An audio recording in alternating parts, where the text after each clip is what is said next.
most people don't understand what homelessness is. They think homelessness is somebody selecting to not be, housed. But that's not the truth. Homelessness is a social, economic condition brought on by policies and politics of people with means. That's what it is. Hello and welcome to Here in LA, Skid Row edition. Today we talk with Christopher Mack, the Skid Row sage. Mr. Mack is a native Angelino who grew up in South Central and for the last 20 years has worked on Skid Row helping the poorest of the poor. He will tell you an emotional story of very high highs and extremely low lows. We'll talk about homelessness, politics, spirituality, and if you hang in there, you might gain some wisdom from a man who has seen way more than your average Angelino and has some pearls to share with his brothers and sisters, and that's you. So with no further ado, here's Mr. Mack. Hey everybody, I am on Skid Row talking to Christopher Mack. Hello, Christopher. Hello, how are you doing? Is it okay that I call you Christopher? That's my name. Are you really 70 years old? I'm 70 years old. You do not look 70 January 31st, 1953. 53. Yeah, what a different time, huh? So wait a second. Where were you a teenager? I was a teenager on Vermont and Santa Barbara, which is Martin Luther King. I went to manual arts, and so I was a teenager in what was just like really just L.A. Isn't there a Popeyes there now? Where? On the corner of Martin Luther King. MLK in Vermont? Yeah. I know a little too much about fast food. Let's see. Yeah, right there. Is that a Popeyes? I think there's a Popeyes on the northwest corner, and on the southeast there's a McDonald's. Yeah, fast food is just one of those phases we go through. You think this is just a phase I'm in? Not you. I'm just saying. Fast food. If you can survive fast food, then more power to you. What? Thank you. I need all the power I can get. What year did you graduate high school at Manual Hearts? 1970. Wow. So you saw some good rock and roll as a teenager. I don't know if I saw some good rock and roll. I like rock and roll, but when I grew up on KHJ.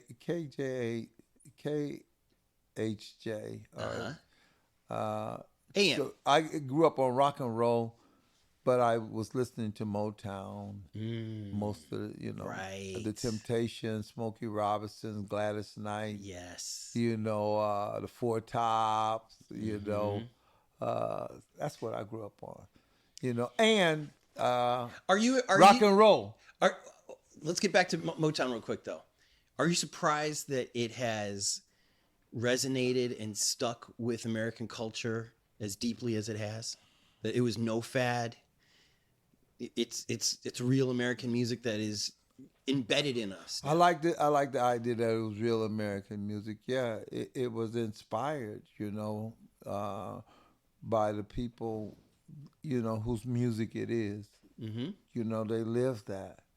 But it was a much easier time in some of that. But it was such a romantic music to me. Mm-hmm. Because you could fall in love, and the style of the Temptations. That was oh man, when you seen the Temptations move and slide and groove and dress impeccable. They were impeccable dressers. Yes. And they were groomed. Yes. Yeah. Very good. Were you along with Marvin Gaye as he transitioned from that old school Motown to more of a political, social commentary singer? I think the Mercy Mercy Me album, the Ecology, that was like in the 70s. Mm-hmm. So I was kind of like just moving from that teenager place to be more aware. Yeah. I think I was more socially aware. However, the times made us more active.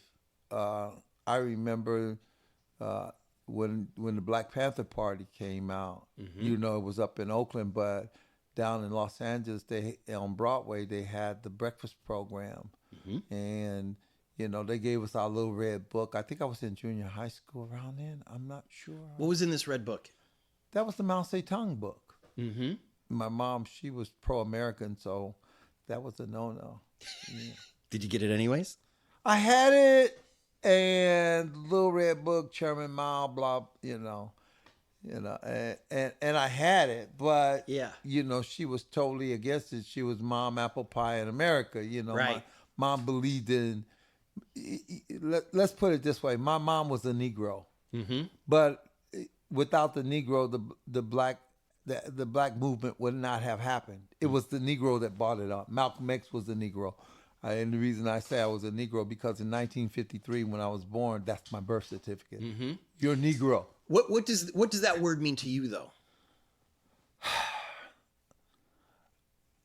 Without politicizing it was my place of origin. That's what it has to mean. Without anybody else's influence in it and stuff like that. But I think the Negro had dignity. You can't say, okay, before on our way to Afro American. So if you did a muscle testing for Negro, you'd find that it had more power. Afro American was really a ripoff of the black movement, because what Negroes wanted to do, they wanted to know their heritage, right? And that's who started all of that. Malcolm X was a Negro, who became a Muslim by religiosity, but he was still a Negro. And Negroes were out there. They were the ones who got beat. They were the ones who had dogs sicked on them. They were the ones who died in the civil rights movement. Negroes did that. But everybody wants to say, oh, I ain't gonna be that. Oh, I ain't gonna be. Yeah, but if you look at it and you look at the truth, those Negroes, they stood strong. And there was a dignity for Negroes too. When you look at those things, they dressed accordingly and stuff like that. They didn't just wear anything. They had their suits and they had but it still was the brainwash. You still following a culture that maybe you might have exceeded the culture if you weren't ripped off. Did you grow out your hair? Did you have an afro during these days? I had an afro. I had the comb. Yeah. The afro pick in the back? Yeah, I had to. Yeah, I didn't put it in the back, but I tried to grow my hair the best I could. I had a little natural. What'd you do after high school? What I do after high school? Well, so 1970. There's hippies all over LA, right? Yeah. Are the Black Panthers still around? A faction of Black Panthers, but not what they were. Not the abolitionist group that they were. People talk about activists, right? But were you an activist? Black Panthers was abolitions. No, I was trying to figure this shit out. Right. Excuse me. I was trying to figure out what is this shit. Yeah. Did you go to protests? Did you go to rallies? Did you go to marches? No. Because as I got older, remember you said the hippie movement came in, and I was in the drug culture. Oh. I wasn't in all of those other cultures because I wanted to have altered states, because I thought that's where the truth lies. Yes. In altered states. I didn't think that. I said, wow, there's more to it than this. What is this? There's more to it than this. I'm not my body. That was one of my rally cries. I'm not my body. So, I was looking into metaphysics. So does this mean LSD? Orange sunshine. Okay, 1970. Where would you score LSD in 1970? They Venice? have blotters and but where? And tablet. Where would you get it? Oh shoot! It was all over. I was in the drug culture. Okay. Where would you get it? You just knew. You knew the right guys. If you was in the drug culture, you just say, okay, somebody got that over there. I didn't do Red Devils. I didn't do Truanals, which is the pill culture that came before that hippie movement. And so that's what the Hells Angels were doing, the speed and stuff, right? Yeah, but I wasn't even with them. I was over there on Vermont. I was on Figueroa, and I was, So in South LA, they were selling acid. Yeah. Shoot. That's good to hear. You had to know where to get it. Little orange sunshine tablet.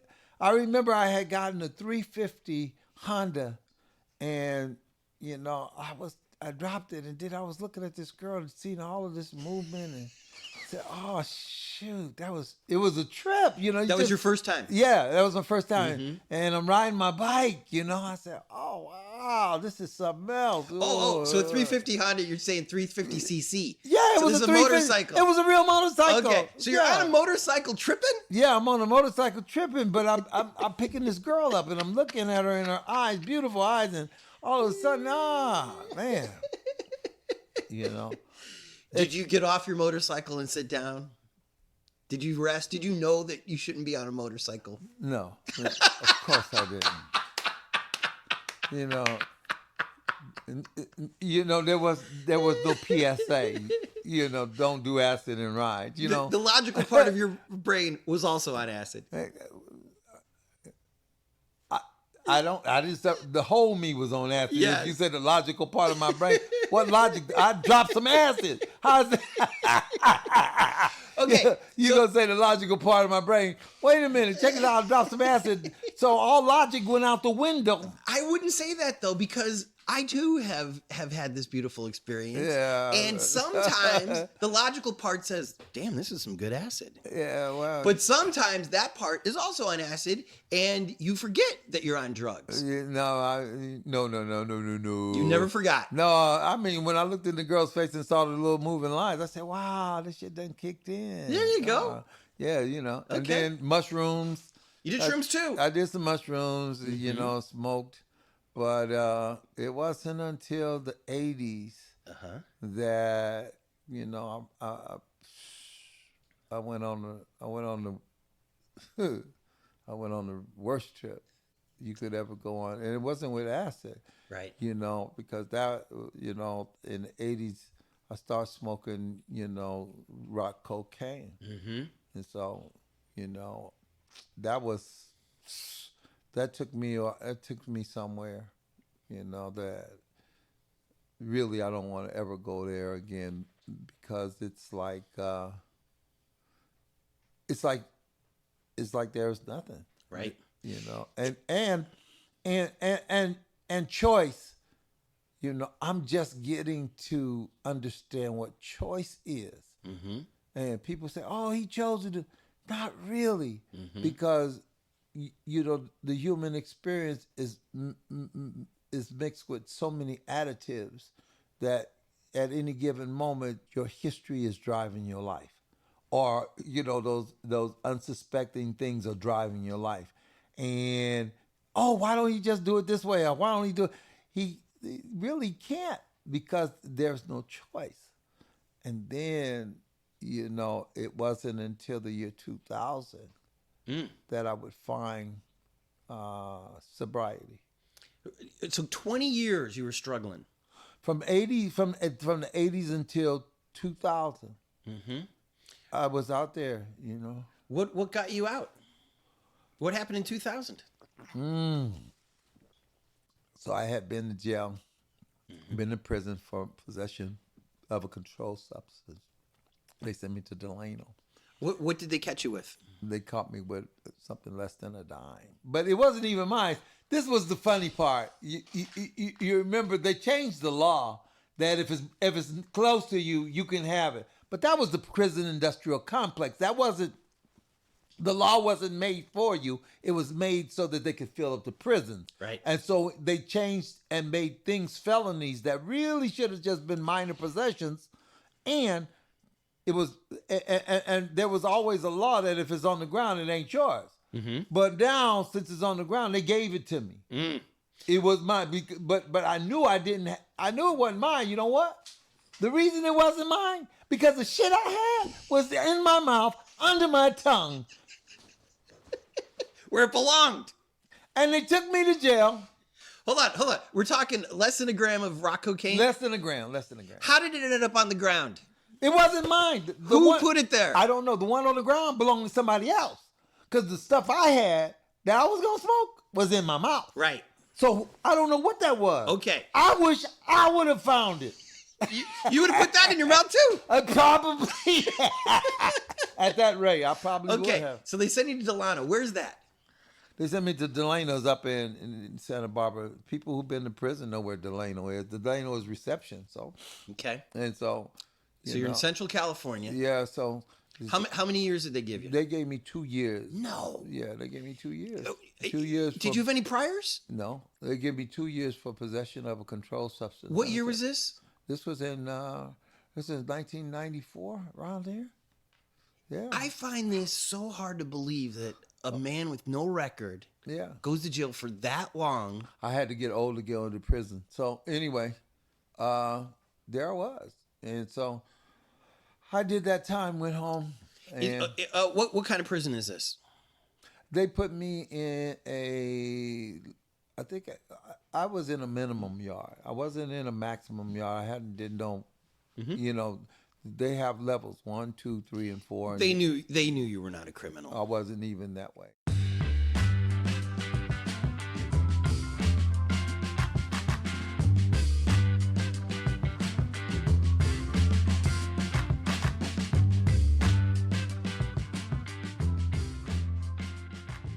You're 70 years old, right? Yes, I am. How old were you in jail? Shoot. What is that? Probably 50 something? 40. 40 something. Yeah, I think I was 40 something years old. I wasn't. Yeah. So I had a friend who went to prison, and he said it was boring, and that I should give him as many books as I could because he was just bored. He wasn't afraid. Was that your experience too? That you were just bored? No. You try to find yourself something to do, so you don't be bored. So what did you do? I worked in the kitchen. You work in the kitchen, you get all the coffee you can drink, and you just get a job, pick it up, and then I was the kitchen clerk then, so that way I just stay, had a routine. So because you had a little job, you think time went a little faster for you then? No, time just does what time does. It just creeps, huh? No, it does what it does. You could. The only time you really are worried about it or thinks about is you're in and you're out. That's it. Right. Everything else is something you have to do in front of you. Was it hard to make friends in this prison? What? Was it hard to make friends? Was it hard to make friends? I ask you this because you seem like a very friendly person. I am a friendly person, but you gotta understand, you just get with it. You interact with people, but you try not to get into places where you gotta watch out for the prisoners and the prison guards. So you in there by yourself. You stuck. I heard that in prison. Stuck. I heard in prison it's separated by races. Is that how it was there too? Of course it is. Okay. Yeah. So even the brothers weren't friends with you? Because no, look, brothers, they were okay. Everybody was okay with me because look, when you're not in, when you're only in it's just like a normal community when you're not in these level 1, 2, and 3s. I went to a level 2 on a violation, which was Soledad. I was up in Soledad. I was in X-Wing, where a lifer was in the cell with me for a little while. Whoa. And so the prison politics is there. But when you're in a community camp, because it's a prison is not what most people think because they have levels. And if you're in a community level, you're actually where somebody has you sitting in there, you go out and you do your job and you do your work, but you're not in there where, where some of the hard criminal activity can take place. Now the only thing you do is you try to stay out of trouble. And, some people are kind of like, you're in there with decent people. They're going home. They're not trying to stay in there. And so therefore, I was in that kind of environment.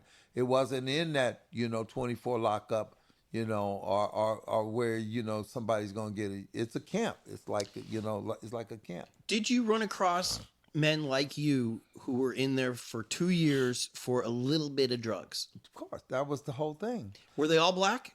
Well, if you're in a segregated environment, of course you're gonna hang out with people who are like you. Mm-hmm. You know, I'm asking. That's a loaded question. I'm asking. Do only black people go to jail for such limited amounts? No, that's ridiculous. Okay. Everybody goes to jail. I mean, for such is there a disparity in who's going to jail? Yes. Okay.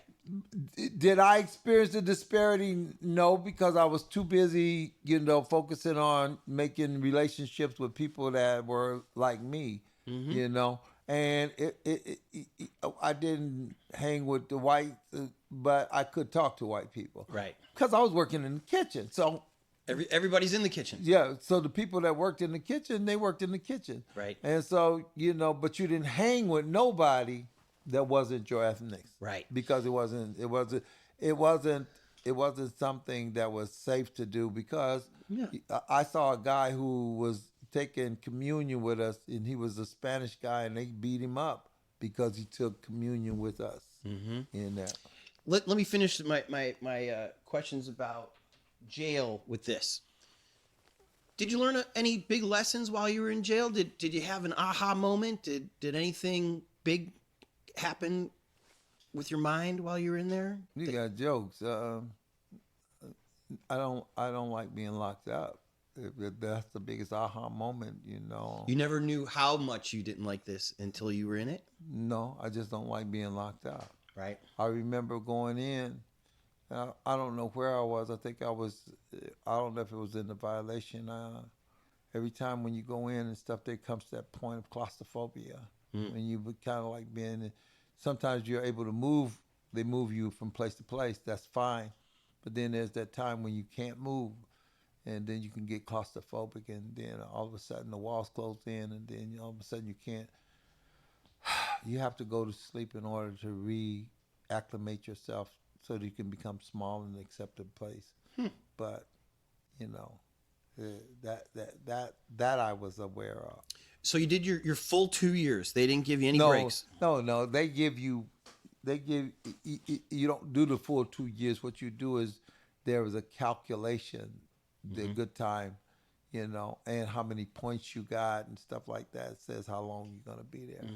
Okay, so you get out, and then what happens? I get out, go back to the same neighborhood, doing the same shit, No. Yeah, of course. That was in the 90s, right? And I was married at that time, and my wife called the police on me, and I was on parole.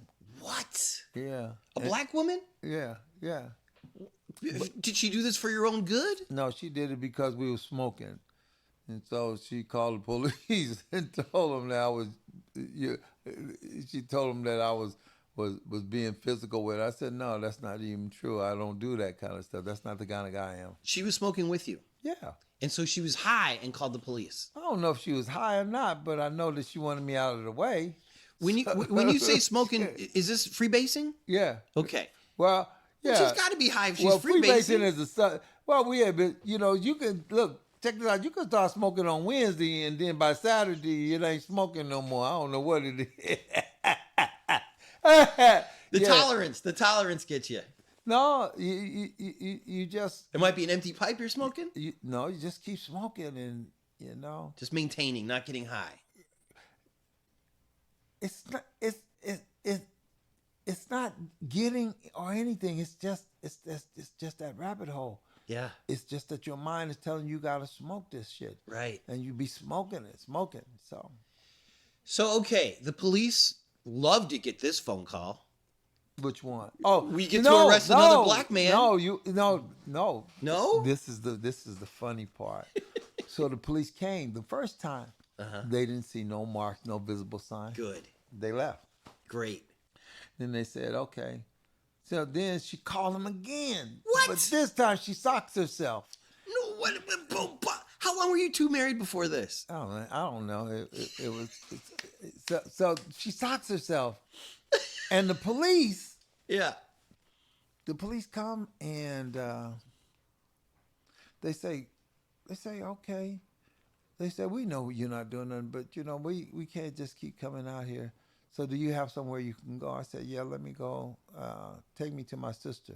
My sister was living on Coleman. Okay. And they put me in a police car. Yeah. And I didn't have no money. And those policemen, they chipped in and gave me $5. So I was now over here. Are these black cops? No, these white cops. I was over there with my sister now. Wait a second. Yeah. Everything I've been told about cops is wrong. I don't know. Whatever. Some people are decent, but That's some right. people, they gave you money. Yeah, they did. And so I said, I remember that night. I said, it was a trip. Yeah. And so I was living with my sister. But then occasionally, I would pine away and want to go see my wife. Yeah. And, we had gotten a divorce because I think that when I did that, we had gotten divorced because it was in 97. So then all of a sudden, I would always want to go see her because I was, struck. Yeah. And you loved her. Yeah. And so when that happened, it was that night. I went over her house. She had let me come over and we were smoking. Mm-hmm. It was year 2000. It was around about April, right about now. Mm-hmm. Going about April, May, something like that. Because I know it was in the spring. And all of a sudden, I'm in Inglewood. She lives literally on Queen and Prairie. I rode my bike over there from my from my sister's house. You rode your motorcycle? No, I didn't have a motorcycle then. That motorcycle was when I was younger. You rode your bicycle from? I rode a bicycle from 94 from Colden and Broadway, all the way to Queens and Manchester in Inglewood. That's like 5-6 miles. Yeah, it's odd. So anyway, I'm there smoking. So it gets to be after 12. So we all smoked out. And she said, I got 10. I said, but there's no place around here to get it. Why don't you go over there to Prairie and Century and get... I said, okay. So I go over to Prairie and Century. Hold on, this is right next to the Forum. Yeah, Prairie and Century, yeah. Is it the Forum, the Sizzler, or the cemetery that you go to for these drugs? No. Remember, look, you don't go anywhere for drugs. Drugs are in those areas, and you just know where they are. I was once in prison, and let's see, I was in a halfway house, and I got a chance to go and visit her, and we stayed in this hotel, the airport hotel out there on Century and Prairie. And I smoked. I pissed dirty. Yeah. Who could figure? Remember what I told you about choice? Yeah. You don't have choice when you have active ingredients inside of your psyche that moves you. They stayed in your psyche even though you did 2 years in jail? What? They're smoking? Yeah. I never did address smoking. It wasn't the smoking that was it, Listen, when I started smoking, it was party. It was not, I didn't look at it as a criminal thing. I looked at it as going to the party, drinking a beer, I looked at doing drugs at a party. That's all it was. It's all the same thing. It was a party. It's the same as dancing. Yeah. Well, when you go to a party, you dance. Right. So the normal reaction for me in drugs was it's a party. Yes. And I'm not doing anything. I'm not stealing. I'm not breaking. I said it's a party. It's a party favor. It's one of those things that enhances you. And remember, I like altered states of consciousness. Yes. I like to be able to see different things in my consciousness. Yes. So here I am. So I'm on Myrtle. And there I am. And so first the police pull up. They stop. And they search me. And they say, they said, well, where are you going? Because I didn't have nothing on me. I hadn't gotten anything. I think I had about $10 and that's it. And I said, I just got into a spat with my wife, so I'm out here. I'm giving you a cover story. Right. So I give them a cover story. Really, when really I'm looking for who got it. That's what I'm really doing. And so I go, and then there's the gas station on the corner right across the street from, the casino, from right there, this Prairie right there, Century. Mm-hmm. And the car pulls up. They point to that guy. He got it. I go and I give him 10. The thing's so small. And I put it in my mouth. So I'm going down the street, and it says, well, that thing is so small, why don't you just put it in because I had on some gloves. I said, why don't you put it in your glove? Instead of, because I'm thinking it's going to melt. Then I get back there, and then now I got this little piece of, stuff. And it's wet. No, it's going to be dissolved, and she's going to say, you did so-and-so. And I know I didn't. And so I took it and put it in my glove. Mm-hmm. And all of a sudden, that same 440 pulls up on, same cop, jump out. And they start searching me. And then they say, oh, and they found the rock. Oh. And I'm standing there. And by then I'm through. And I said, I wish I knew how to kill myself because I don't want to live. And I said, here I am. I'm standing here with the rock in my glove. And I think they're getting ready to take me. And I said, I'm going to do 5 years in the state penitentiary. And I said, how am I going to kill myself before I go to prison? Because I didn't want to go no more. And I stood there with that one idea that I'm going to go to prison for 5 years, then I don't think I could do it. And then all of a sudden, I heard in my spirit, you won't see one day in the state penitentiary. Talk about an aha moment.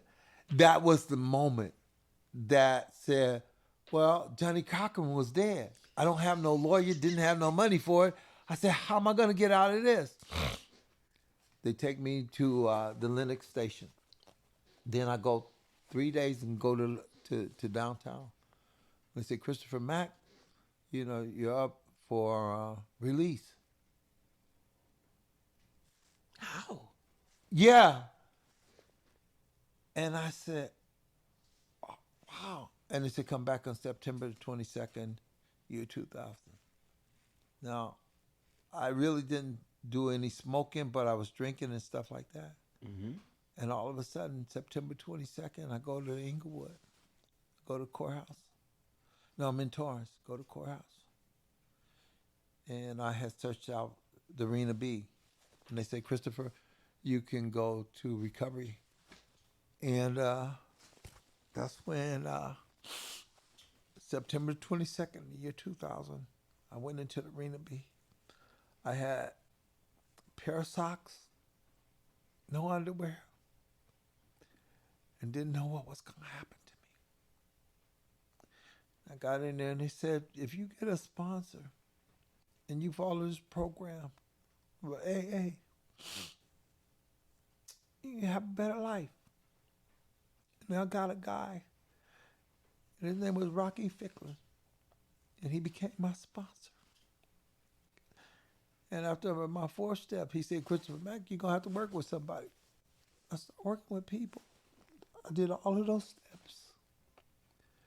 And that's when life was new. Mm. And when, in the year 2000, like every 10 years, something wonderful happens. So in the year 2010, I meet my wife, who is a wonderful person, and she wrote a book, and I'm a co-author in that book called The Dynamics of Recovery, and she wrote another book called Isabel's Starry Night. Mm-hmm. And so I also was able to lead groups downtown Los Angeles, help people, it's been rich.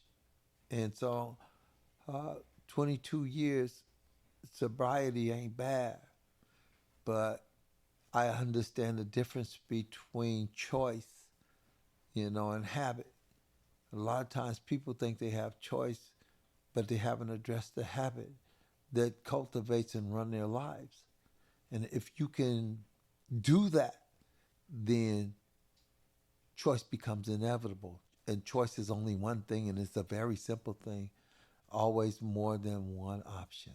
choice. But when you have habit, you're only running off of that long road that tells you to do it this way.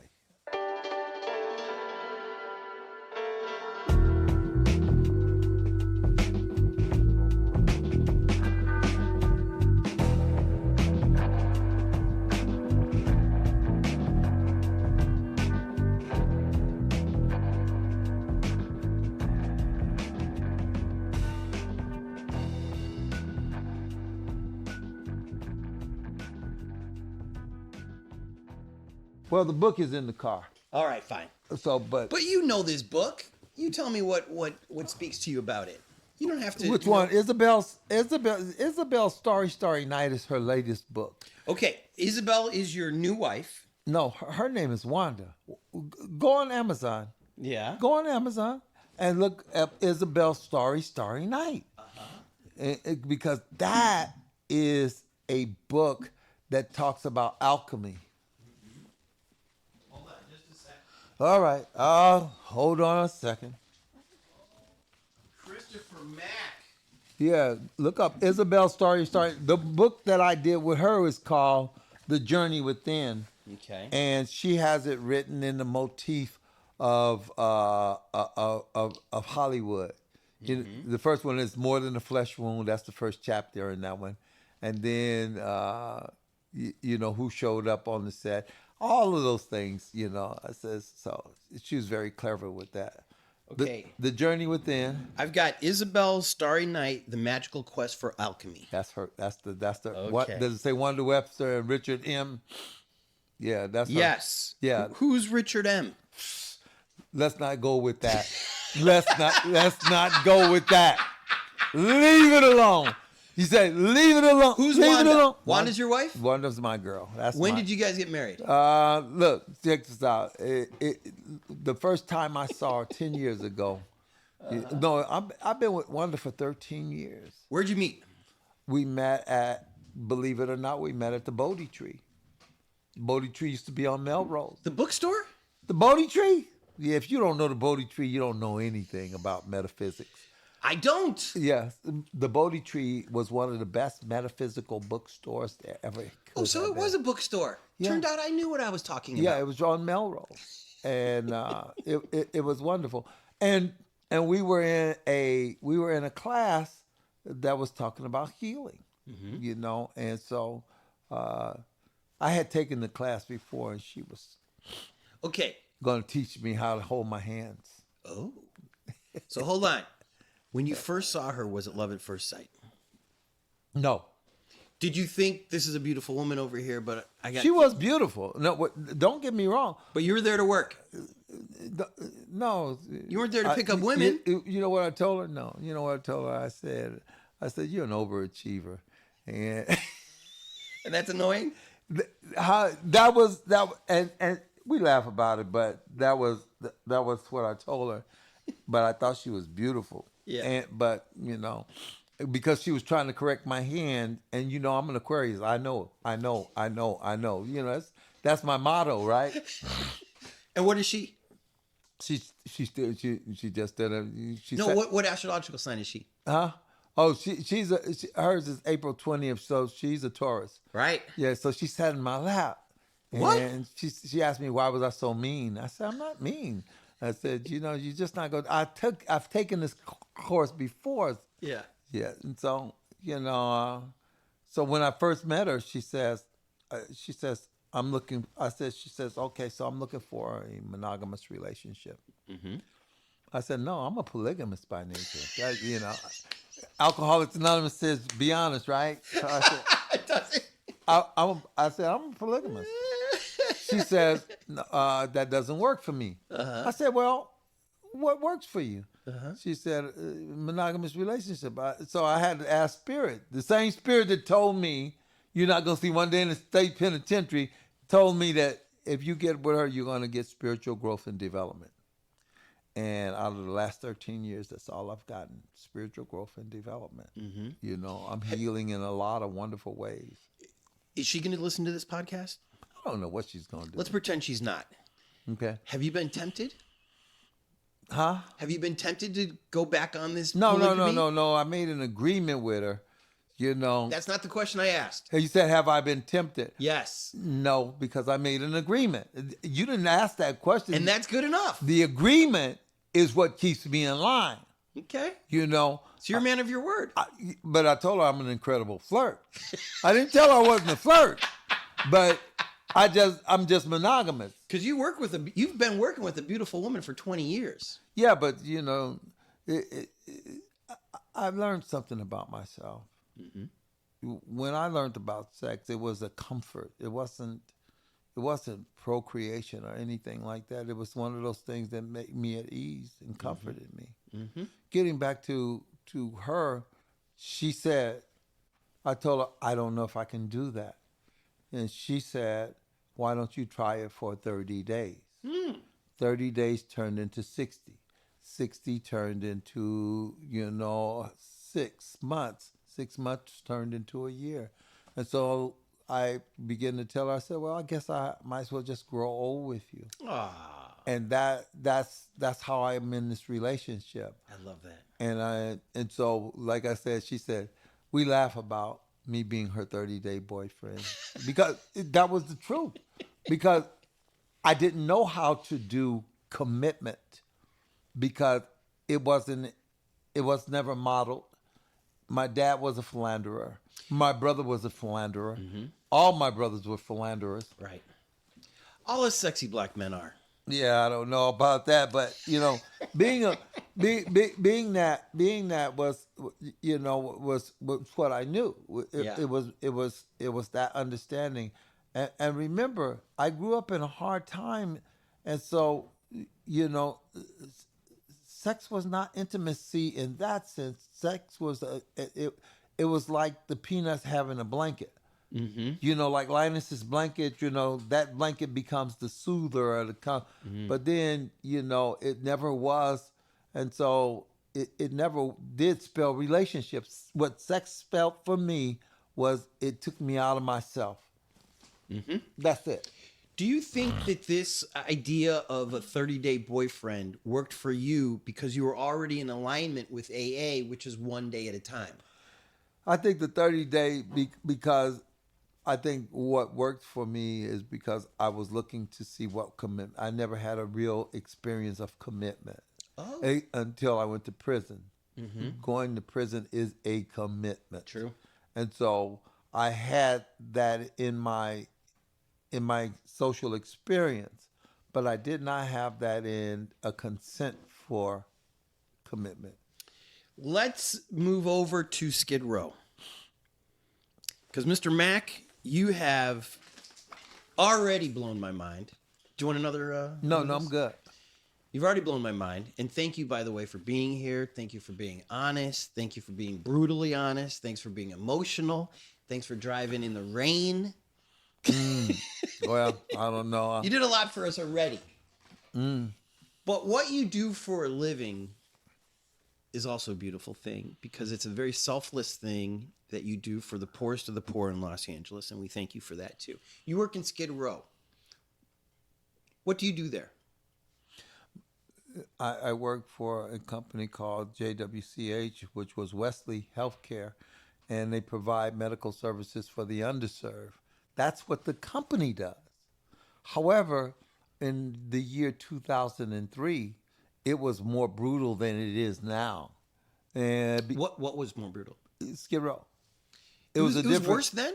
It was worse then because people would get cardboard to sleep outside, or they were just in the rain.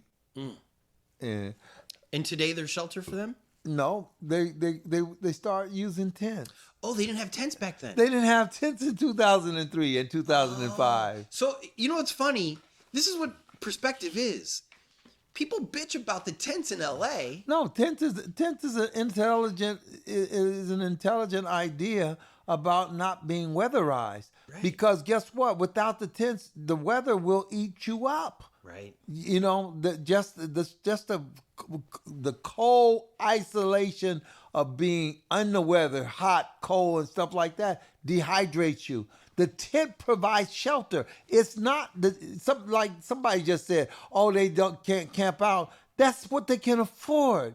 You understand? Because most people don't understand what homelessness is. They think homelessness is somebody selecting to not be, housed.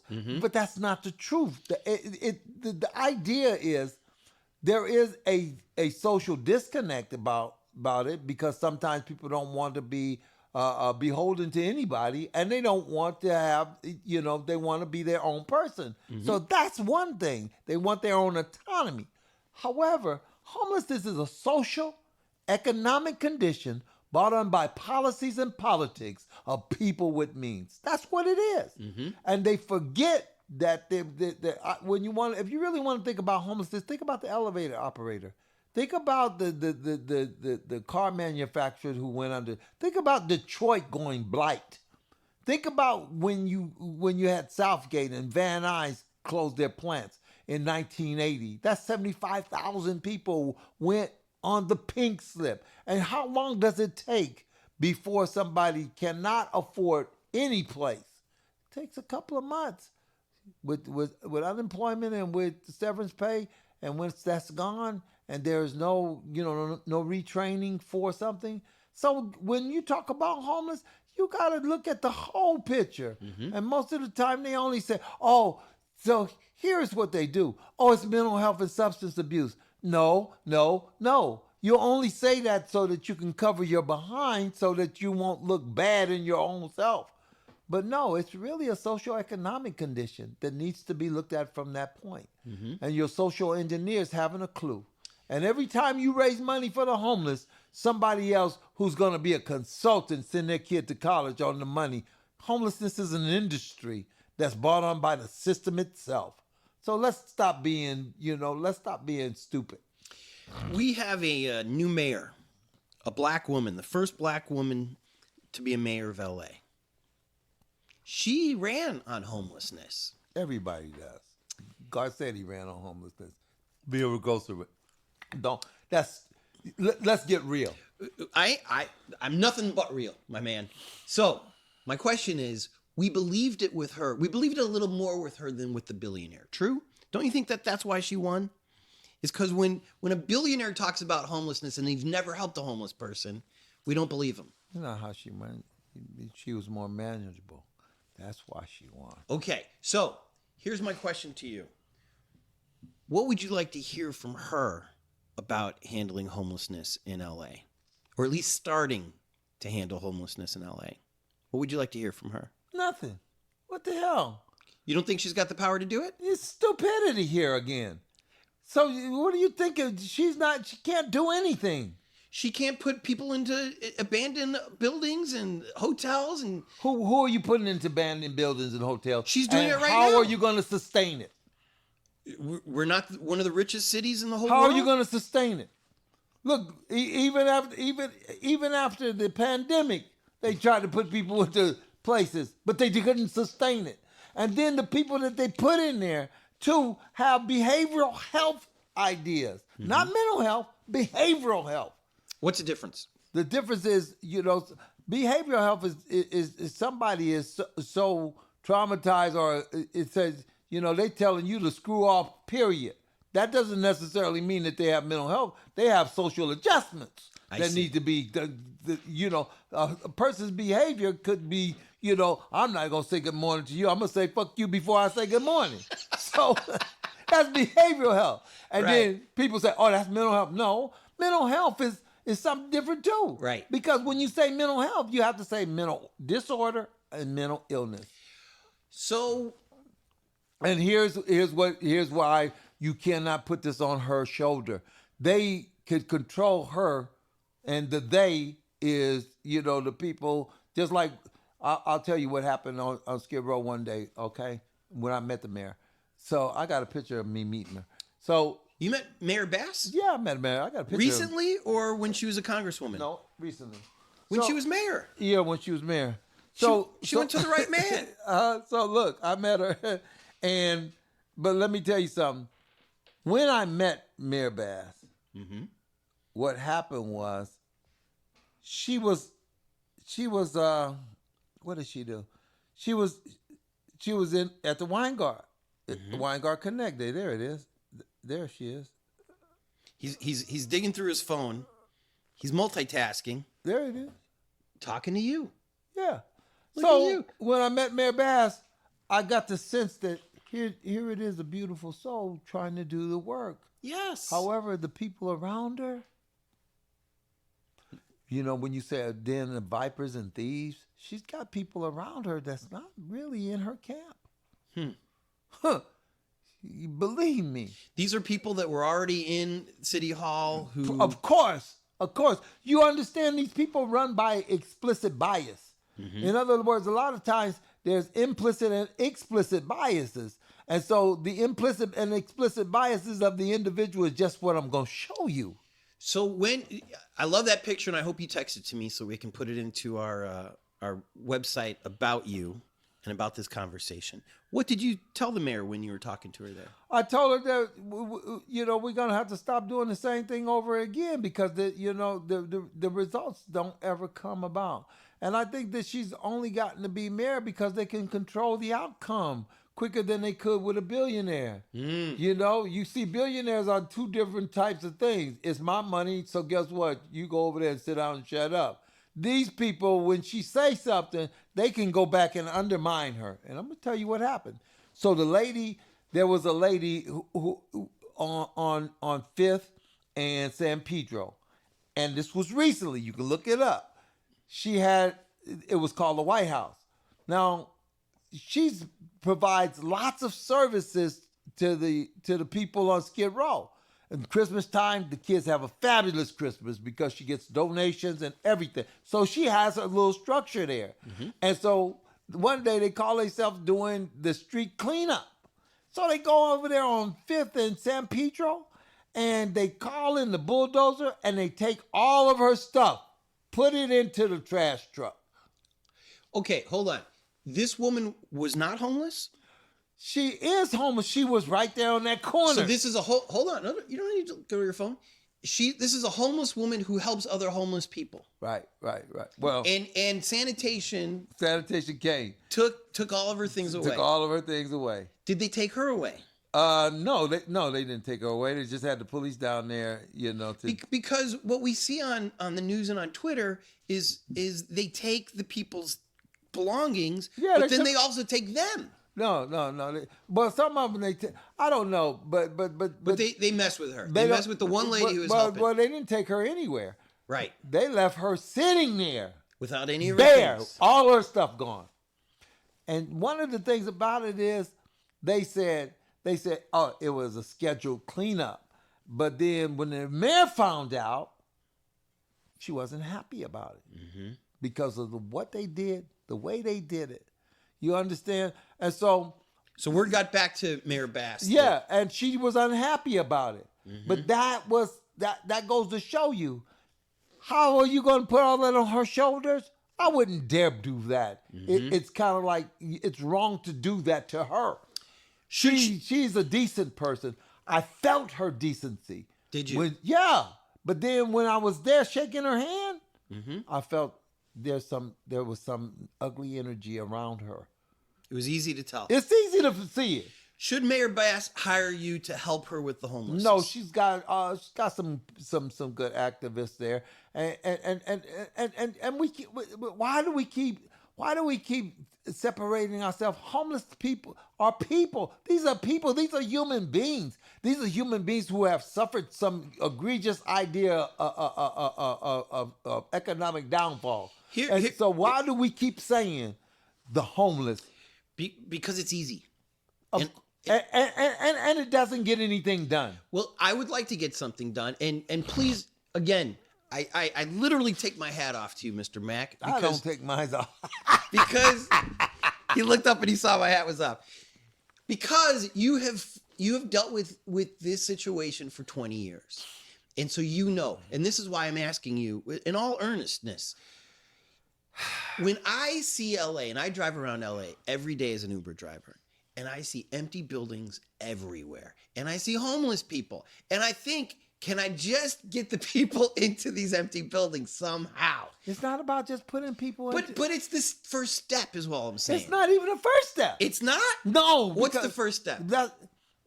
The first step is who are you dealing with? I think that the first step is personal assessments and analysis. Okay. You cannot put somebody somewhere if you don't know who you putting there. Fine. But if I went to you and I said, I've got 100 beds, you don't think you could help me fill those 100 beds with the right people?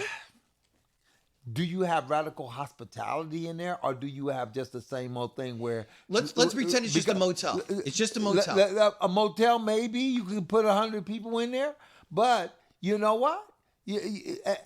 But do they sustain it? No. Why don't they sustain it? Because there's another step in there to get them to be responsible for their stuff. Mm-hmm. Because you can give it to them. Mm-hmm.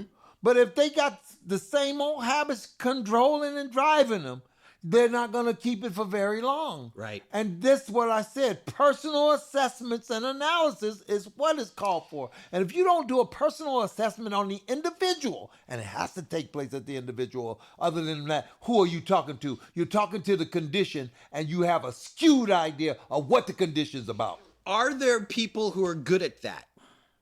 Yeah, they have a lot of people out there. Like social workers and stuff, right? No, they have, the mental health has... You know, there's a few people who are decent who actually listens to the people. Mm-hmm. But it's going to take more than listening, but it's going to take a person to be able to help to navigate his own plan for his own life, because he sat down and he's done an assessment for himself. Mm-hmm. This is what I'm talking about. The alchemy of transition in what she's talking about is you have to do introspection and reflection. And that's what the Isabel Starry Night is about, being able to capture that place where you move to the aha moment. Mm-hmm. And you can only move to the aha moment through observation. The aha moment is not brought about by, complex intellectual, topsy-turvy stuff. It's brought by sitting and seeing what it is that you are about and how you have been in your own life. Mm-hmm. And being able to accept the good, the bad, the ugly, the tragedies, and not let any of those things, run your life, but then make a decision to choose something different.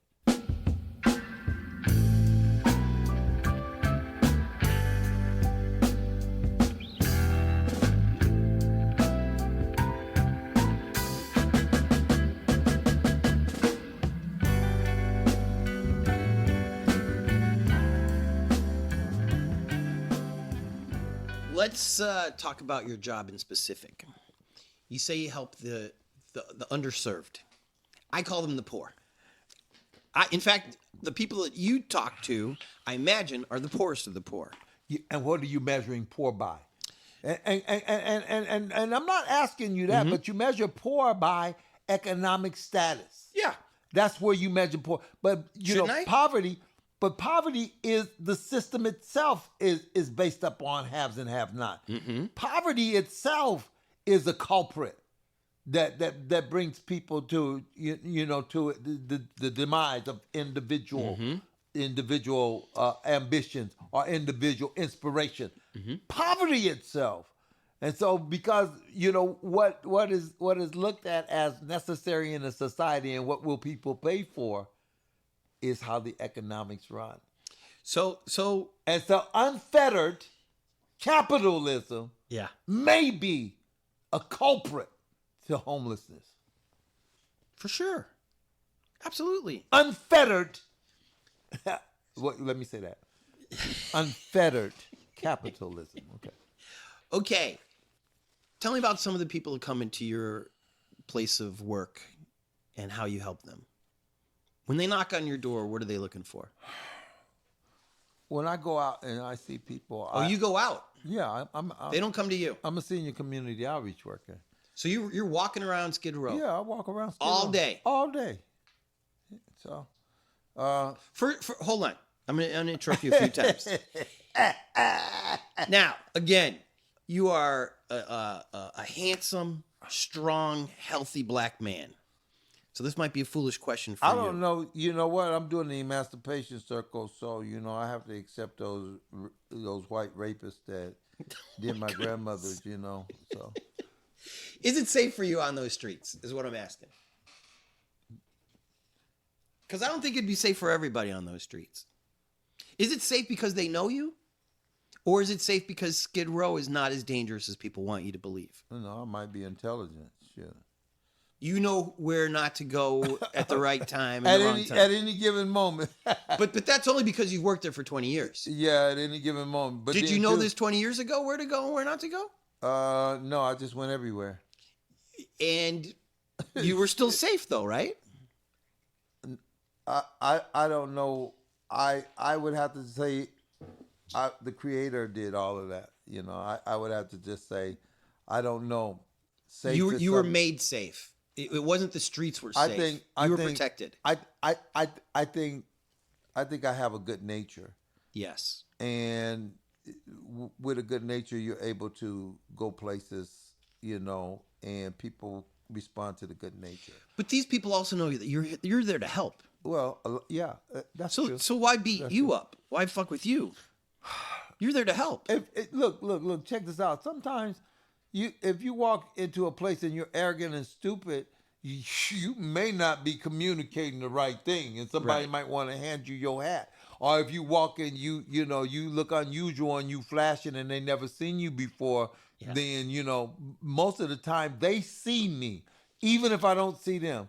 They see me. And they say, oh, you helped so-and-so. I got people that come to me and say, oh, you did this a long time ago. And sometimes it humbles me so much that I have to just turn away and cry and not accept the accolade that I don't care about accolades. Mm-hmm. I care about the well-being of the individual, And a lot of times I'm not just offering Wesley services. Right. This is an ecosystem. Mm-hmm. Skid Row is a culture. But you get emotional when they give you this feedback because I'm humbled. Because humility rather than humiliation begins to take over. You got to understand, I do a lot of introspection. I do a lot of internal work. Mm-hmm. And I'm an empath too. Mm-hmm. And so I can feel what it is. And that usually becomes, I've done nothing. You're wearing a thick black windbreaker, black pants, beautiful black boots, like Paddington Bear black boots, almost new. I like Paddington Bear. Okay. And you got a cool black hat, like a cowboy hat almost, but yeah, that's the way I work. Is this the uniform that you wear when you're walking around? I wear this every day. Okay. Yeah. So when they see you walking down the street, they know you. Yeah, pretty much. I was under the impression that right before COVID and through COVID, the population of Skid Row grew a great deal. Is that false?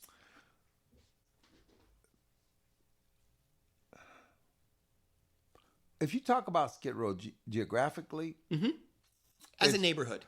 If you talk about Skid Row geographically, I don't think it's growing. I think it's shrinking because a lot of people have gone to Van Nuys, to over by Trade Tech, so other Broadway, so. And why did they move out of Skid Row?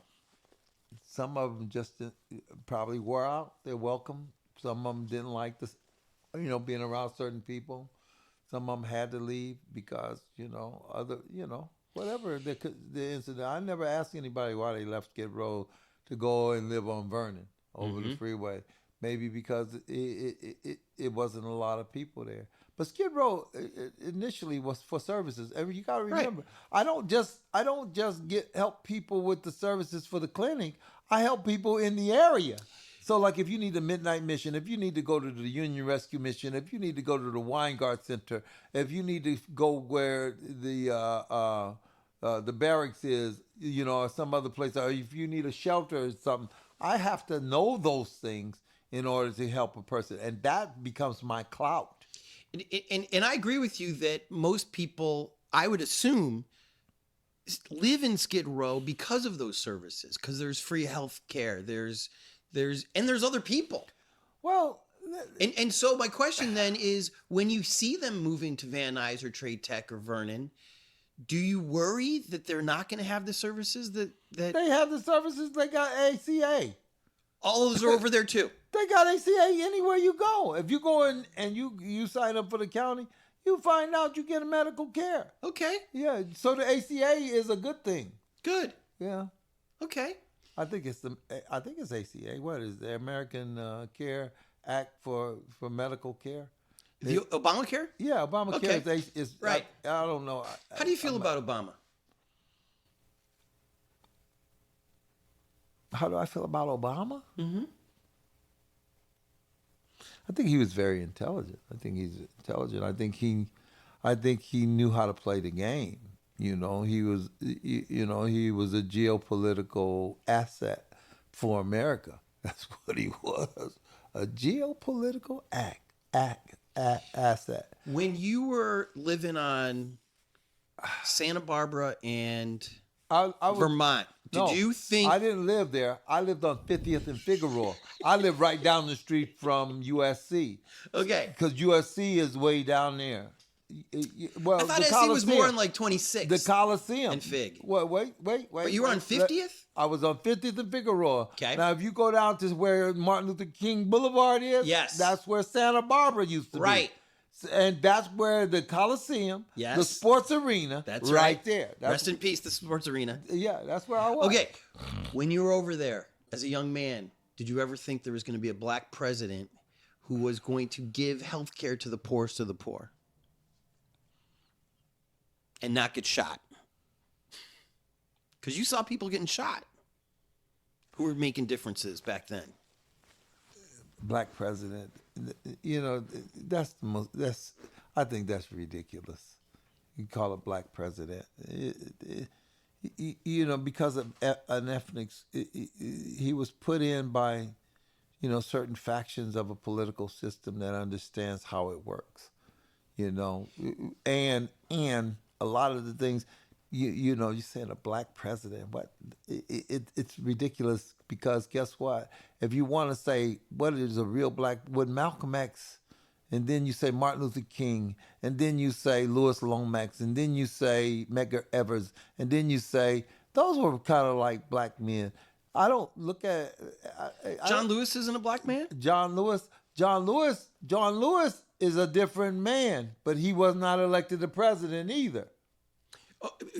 Only because of time, though, don't you think? He was before his time. Doesn't matter. Anytime you say, look, whoever sits in that seat, they play the game. It's a geopolitical game. But I guess what I'm asking is, don't you think if John Lewis was the same age as Obama, that John Lewis would have? But no, you don't look at Obama as a black man. You were talking about Negro earlier in this. Obama, look. Obama's not a Negro?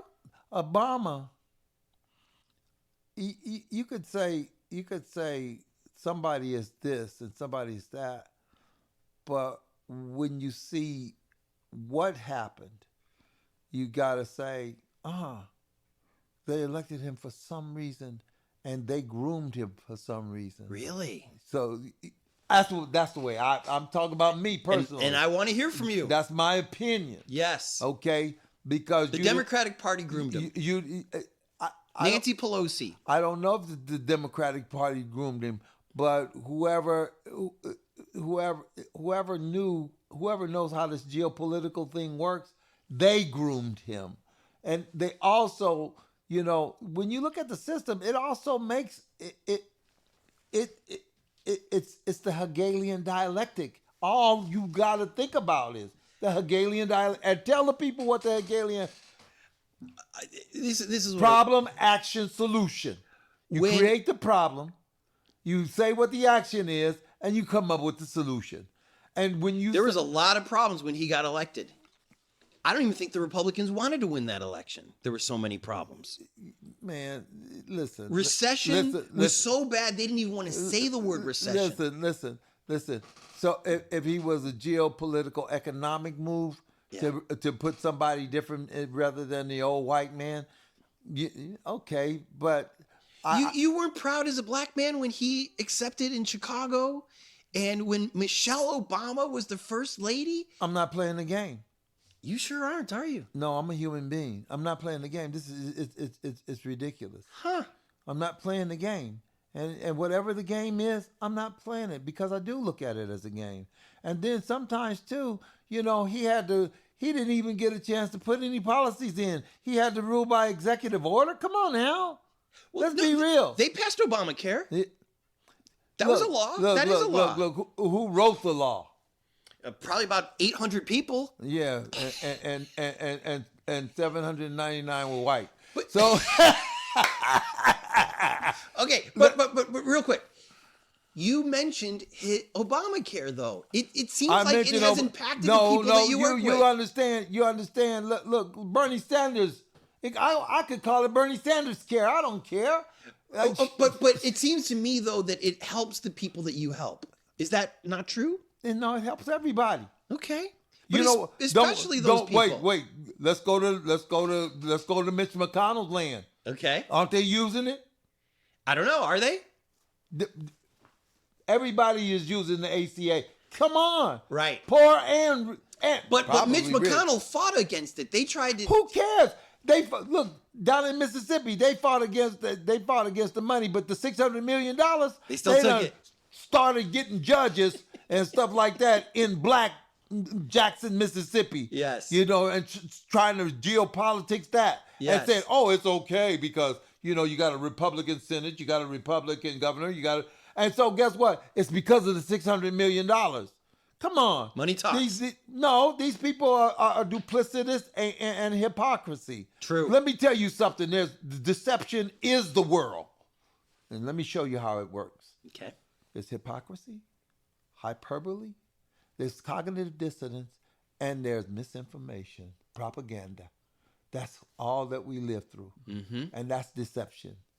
And so it's the deception is all a lie. Yes. And so when you say, oh, happy days are here again, Obama, that's ridiculous. If you was going to elect somebody, how come when some of them other black people who had different platforms ran, they didn't get no airtime, didn't get nothing. But then all of a sudden, the man that you pick, the man that you groom, and the man that you say seemed to come out of nowhere and put him as president. And besides, let's look at it this way. All of it is a sham because the Constitution itself is a white man's paper that helps white men at all white times and then don't help nobody at any time. That's the most ridiculous idea. And then they were saying the Constitution, to keep it or not keep it. I saw that play. It was a good play too, and so they voted to keep it.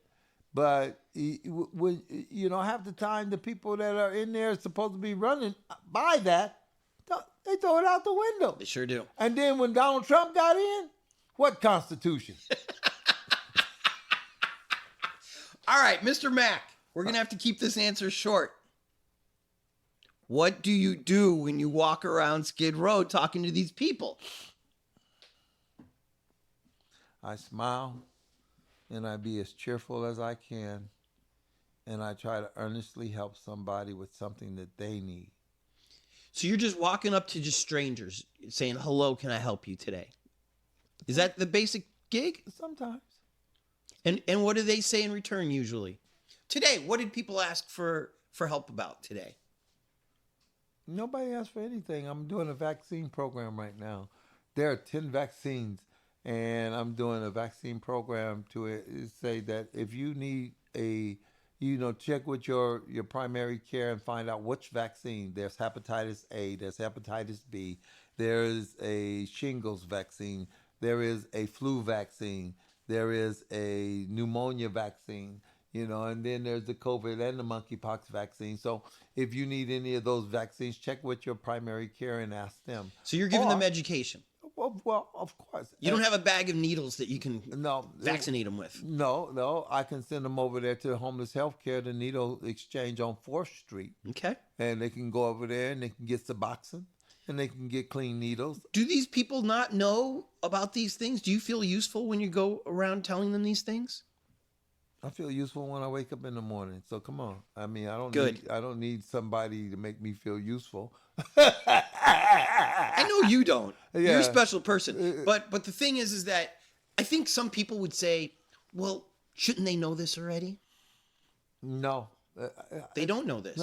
Look, remember, homelessness is a socioeconomic condition brought on by policies and politics of people with means. And so guess what? You know, one day you might be working downtown, you know, Hollywood and stuff, and then, you know, in 6 months you might be out on Skid Row. You know, we have to stop. We have to stop making people something, you know, something other than. They're people. They're human beings. Yeah. And they got the same things that you got. Sometimes they just don't have the economics for a greater living situation. My final question about Skid Row. The LA Times had a really good story. Nita from the LA Times a long time ago, a couple of years ago, said, before you just show up and just give things, why don't you ask them first what they could use? Do you think that's good advice? I think that's intelligent. I don't know about good advice. I think it's intelligent, you know, because now one thing I'm going to tell you is the most important thing I heard when I got down there in 2003. Leave a man with his dignity. Okay. And every day I find out how to leave a man with his dignity. Give us some tips on this. Sometimes you just don't say nothing. And that's the best thing you could do. That's the best thing you could do. Just acknowledge him and move on. You might not even acknowledge him. You just keep going. Okay. Because you don't want to assume something that may not be true. That man may not want anything from you. And so what are you going to do? You're going to go up there, yeah. You know? Right. You just stole his dignity when you went up there and made something out of him. That's right. When he might be having the worst day in his life. Or he might be having the best day in his life. You don't know. You just assume that you giving him something is gonna ease your conscience. It's not gonna do anything for him. So let's stop. Let's get real. You know, a lot of times people giving things because, oh, there for the grace of God go I. You know, let's get real. I'm trying to be real. Now, the people that listen to this podcast are the nicest people on the planet. And I think they are. Now they want to help. If they want to help. What's the best way for them to help? I heard it's giving socks to the homeless. Yeah, I know. Everybody thinks about giving something. If you want to help, next time listen to the guy that you see. Listen to him, you know. And if he's not saying nothing, maybe don't intrude and ask. But then if somebody asks you for something, give it willingly and go. Because somebody's going to say, hey, can I get $1? Can I get a quarter? But judgment say, what are you going to do with it? No. If you're going to give it, give it. But like I said, at the end of the day, you know, leave a man with his dignity. And sometimes leaving a man with his dignity is not intruding. Yes. You know? I love that. You seem to have brought a mandolin or a banjo. No, this is Bob. Bob? Yeah, Bob. You know, so one day I was... in Skid Row, there's a divide, right? Which means that you have a little Tokyo. Yes. So Bob was right there, the little Tokyo garden right there. There's a ukulele shop. And one day I just said, man, I'm going to get me a ukulele, man. And so I went and got Bob. So Did you know how to play the ukulele? No. I like guitar. But Bob, I've been playing Bob for a little while. And I've learned how to play. This right here, that right there is, that's from Urban Voices, which in almost like 9 years ago, I was the co-founder of Urban Voices Project. You know, Leof Sofer is my co-founder. So we found a choir on Skid Row. Somebody said, what would a choir be like? I said, oh.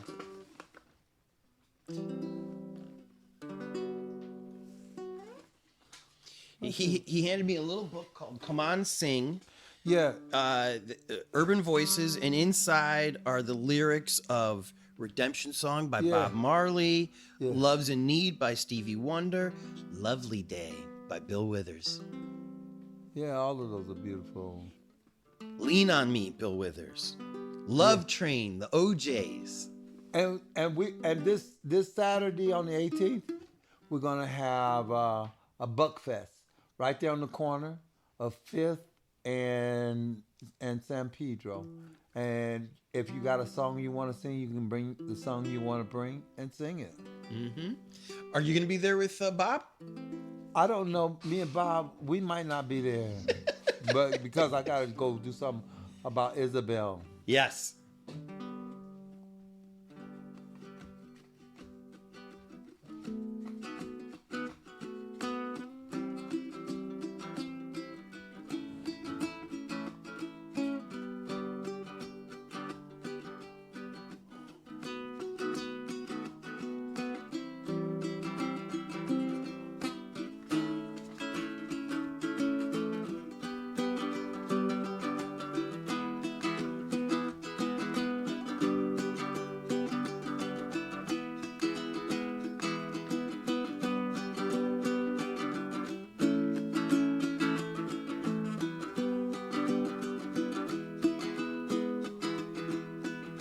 Sitting in the morning sun, I'll be sitting when the evening comes, watching the ships roll in.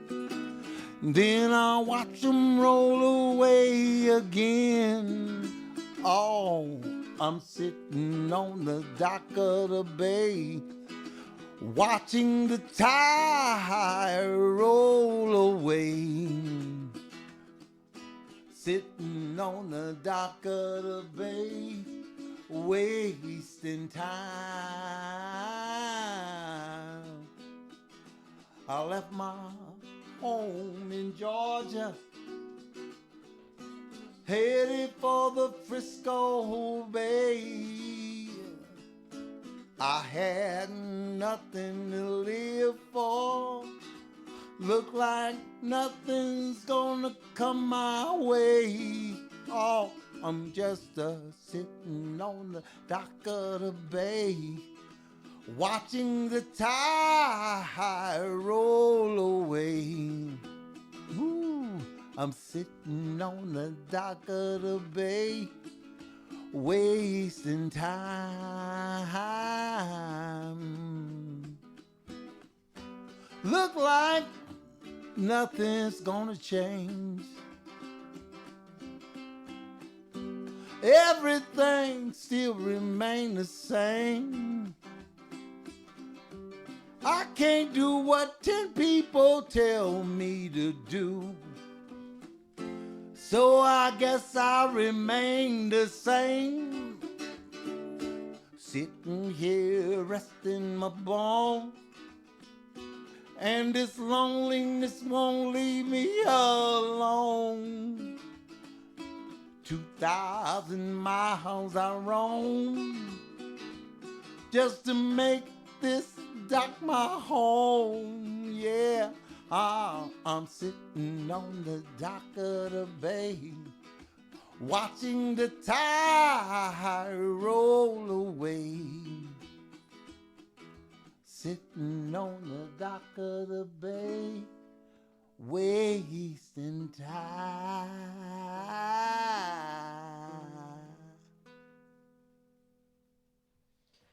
Woo! That's Bob. Bob, you had to get in, huh? Bob wanted to get in on it. So, yeah. Mr. Mack, What? thank you so much. I don't know. How's this going to come out? How is it? Perfectly. Still on? Perfectly. Yeah, we're wrapping up right now. Oh, we're wrapping up. Okay. Well, Mr. Mack, Bob, yeah, that's Bob. Spirit, I love Bob. everybody who is here today, thank you. Yeah. Roxanne, thank you for introducing us to your coworker. Yeah, I love Roxanne. She's beautiful. You know, and she's smart. You have to understand. Some people demonstrate an extraordinary intelligence, which means they're connected to spirit, while other people have a pseudo idea and a long notion of intelligence, but it winds up being stupidity. Mr. Mack, thank you so much. Oh, thank you. God bless you. God bless you. How great was Christopher Mack? You know who we'd play ukulele for if we knew how? Our Patreons. When you stoke us, you're saying, Tony, Jordan, thank you so much for showing us all these cool people week after week after week after week. Here's a blank check. So shout out to our Patreons: Nancy Rommelman, Sean Atlow, Matt Mills, Sean Wallace, Greg and Molly, Jamie Taylor, Mark Johnson, Kira Ann, Barney Grinke, Ben Welsh, Jen Adams, Trevor Wilson, Bree Wild, Dougie Gyro, Christina Up North, Robin Carey, Adam Shorn, Ben from Down Under, and Chris from the ATX. To be a Patreon, go to patreon.com/hereinla and give till it hurts. Also, shout out to our Angelinos. To be an Angelino, all you got to do is PayPal or Venmo, $25 or more, and we will list you on the Here in LA website or Medium blog forever. Just send your hard-earned cash to busblog@gmail.com. Want to support us, but you just paid your natural gas bill, and it was highly unnatural? You can still help. Just post your favorite episode on your Facebook. Oh my God, post 2. Go crazy. Tweet something nice about us. In fact, anytime you see me tweet about an episode, retweet it. And for God's sake, tell your friends. Tell them how Here in LA is spelled, and then it's on Apple Podcasts and Google, and even Spotify. Here in LA is produced by myself, Tony Pierce, and a man who can also play the ukulele, Jordan Katz. What can he play? Editing, mixing, and music supervision by Jordan Katz. Songs by Orgone and Jordan Katz. Thanks to Cindy for creating the logo, Jen for inspiring this, and straight up saints like Mr. Mack, who have been to the edge and came back stronger than ever and chose to help those who need it most. Thank you for all you do.